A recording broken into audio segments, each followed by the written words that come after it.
আসসালামু আলাইকুম। সুলতানা সিয়ামি কিচেন আপনাদের সবাইকে স্বাগতম জানাচ্ছি। আমি সুলতানা। আশা করি সবাই ভালো আছেন। আজকে আমি আপনাদের জন্য নিয়ে এসেছি নতুন একটি রেসিপি, গরুর মাংস ভুনা। এই গরুর মাংস ভুনাটা আমি আজকে করে দেখাবো আপনাদের রেস্টুরেন্ট বা হোটেল স্টাইলে।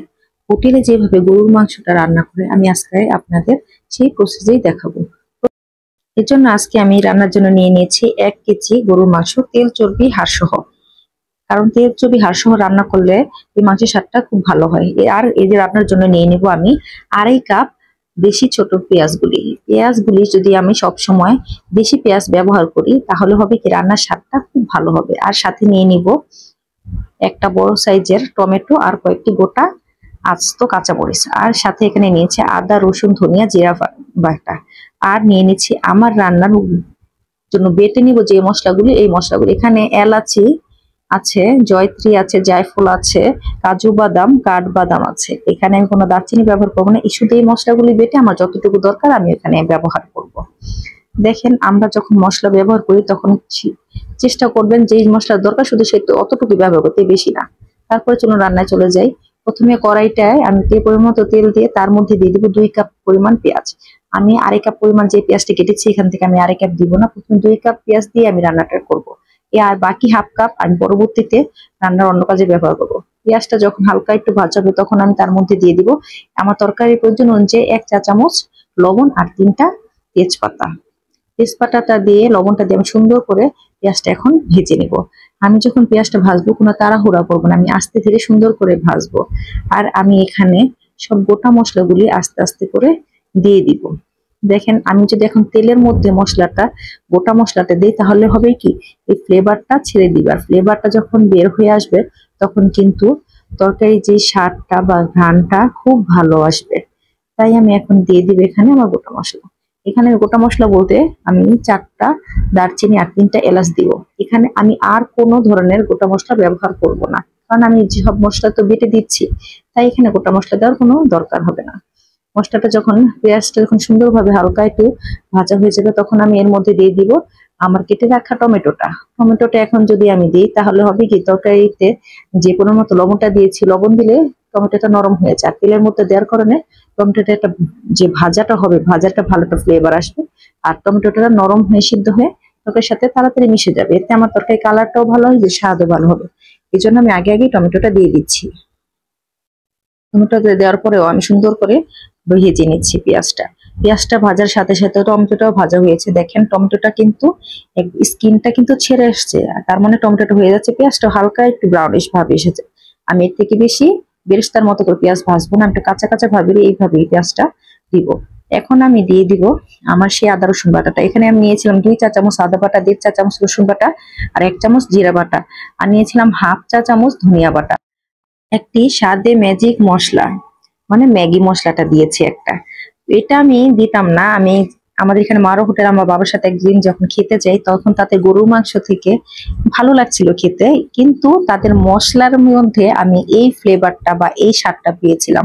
তখন আমি বুঝতে পেরেছি যে ওনারা মাংস অন্যান্য গরম মশলার সাথে এটাও ব্যবহার করেন। তাই আমি আজকে এই যে ম্যাগি স্বাদে ম্যাজিক মশলাটা দিয়ে রান্না করে দেখাচ্ছি। এখন আমি তরকারি যখন ভালোভাবে কষানো হয়ে যায় তখন আমি গরু মাংসটা দিয়ে দিই।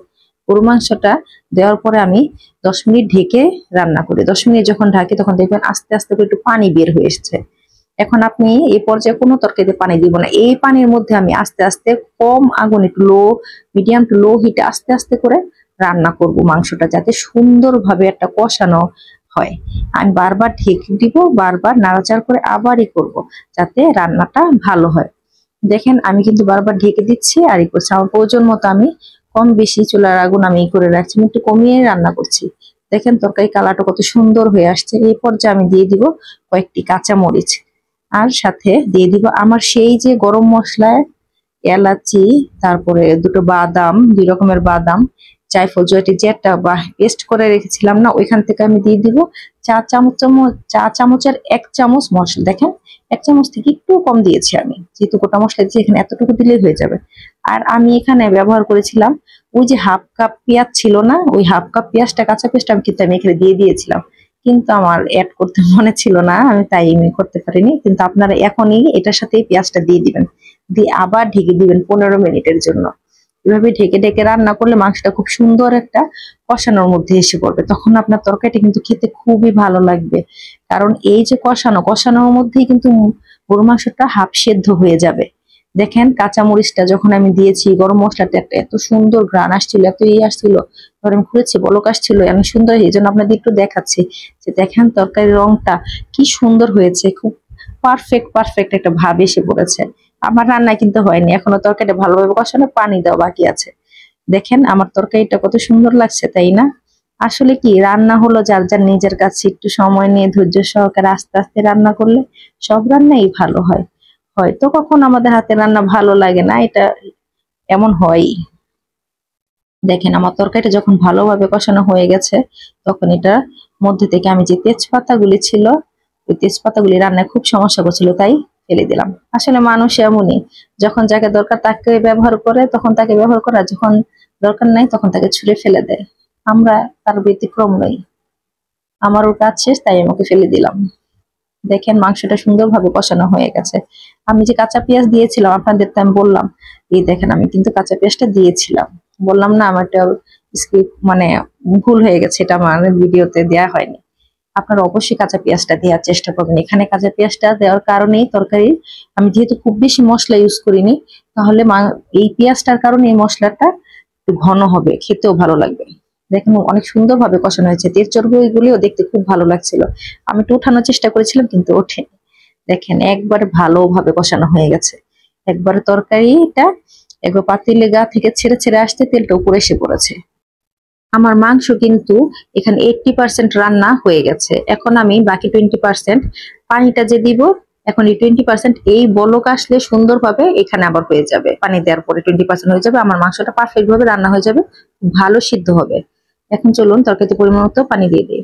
পরিমাণ মতো পানি দেওয়ার পরে এখন আমি এই পর্যায়ে মাংসটা আর ঢেকে রান্না করবো না, এখন মাংসটা খুলে রাখবো, খুলে রান্না করবো। দেখেন আমি যেহেতু গরম পানি দিয়েছিলাম, তাড়াতাড়ি বলক এসে পড়েছে, কত সুন্দরভাবে বলক এসে পড়েছে। এটাকে এখন আমি আস্তে আস্তে শুকিয়ে দিব, যেহেতু আমি ঢাকবো না তাই তাড়াতাড়ি পানি শুকিয়ে আসবে। পানি যখন শুকিয়ে আসবে তখন আমি, এখন দেখেন অনেকটা পানি শুকিয়ে গেছে, তাই না?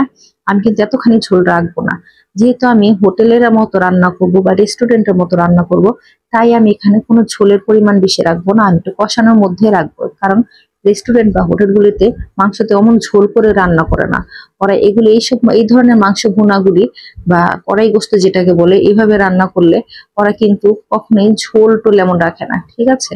এই জন্য আমি এভাবে রান্না করবো। দেখেন আমার রান্নাটা কিন্তু কমপ্লিট হয়ে গেছে, সুন্দরভাবে মাংসটা রান্না করে ফেললাম। তৈরি হয়ে গেল রেস্টুরেন্ট বা হোটেল স্টাইলে গরুর মাংস রান্না। আপনাদের এই সিক্রেট উপকরণটা দিয়ে রান্না করা শিখিয়ে দিলাম, অবশ্যই রান্না করে খেয়ে দেখবেন, খুবই মজা লাগবে। সবচেয়ে ভালো হয় একটু বেশি করে মাংস রান্না করবেন, আর এটা পরের দিন আবার খাবেন, দেখবেন টেস্টটা এত ভালো আসে। যেমন কুরবানির সময় রান্না করলে পরের দিন আমরা খাই, অনেক মজা লাগে না? বিয়ে বাড়ি রান্না করলে পরে খেতে মজা লাগে না? ঠিক অমন লাগে।